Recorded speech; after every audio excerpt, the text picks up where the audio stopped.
So again, in case you can't tell, I'm a strong advocate for trying to have dance be accessible to as many people as possible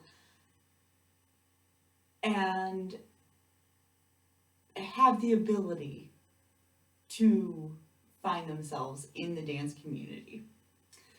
There are different approaches to that. And as I said the other day, there are sometimes things that we need to adjust in order to do that. And this can be for so many reasons.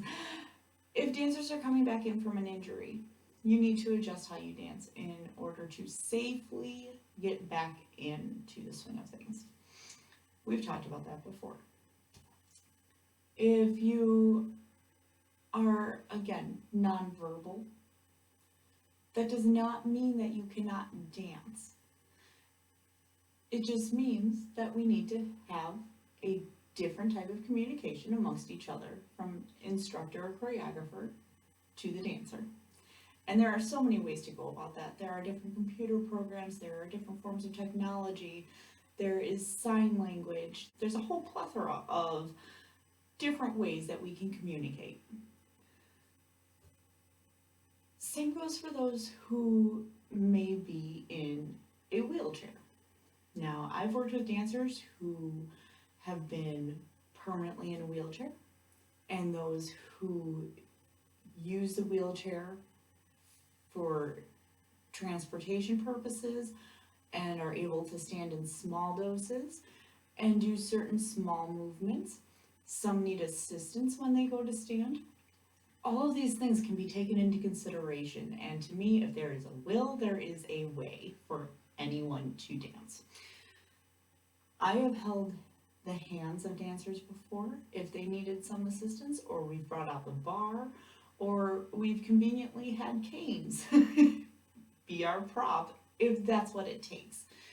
And I say this all because I see so many people afraid to go into a dance studio or take a dance class because they feel like they can't for some reason. I've heard every stereotypical reasoning under the sun, I promise you. But I don't feel like that's fair. There are ways that you're able to move with your upper body so you are still dancing and rocking out with everyone. For those who may not have upper arm mobility, which I can speak from experience, I did have an incident where I lost complete use of my right arm. Long story short, I had to readjust what I was doing. And it took its toll on my legs even. Like, that's how badly my right arm was, like, crazy. But again, there was a will, and therefore there was a way. I had to adjust what I was doing. I had to relocate what I was doing so I could still dance.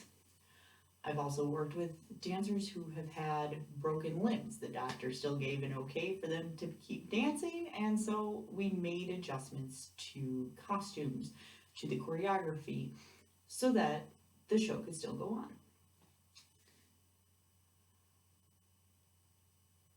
For those who have more visual impairments, there are different ways that you can work with that as well. We've worked with the ability to use surrounding and touch, and different ways that you can feel what's happening around you.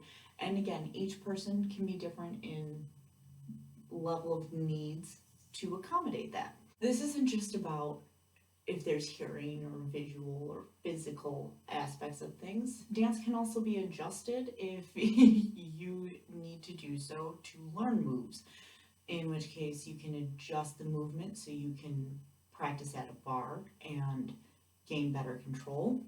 I said a few weeks ago in ballroom that if you don't have a partner, you can use a cane. So if you're practicing things, you can adjust your dance so you can practice with a stick.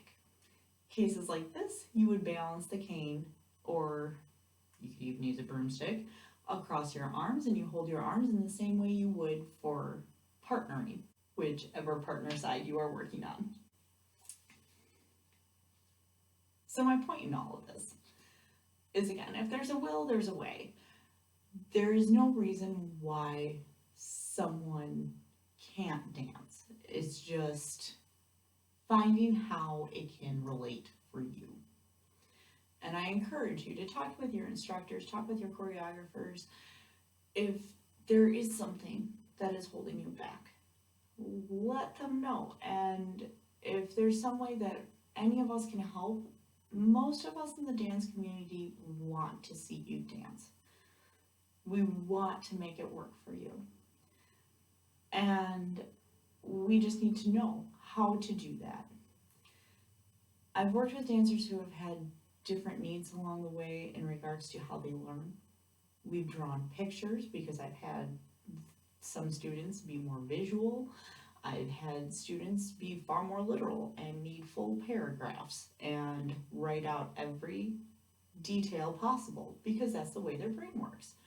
I've had others who don't write notes. I still have more who are numerical and put everything in number form. Others need detailed blocking charts. It's whatever you need to adjust dance to make it right for you and to help you. I hope this entire week and the last few weeks have made sense in regards to the many possibilities and the complete diversity that dance is. And I will see you tomorrow as we start talking about hip hop. I will see you then.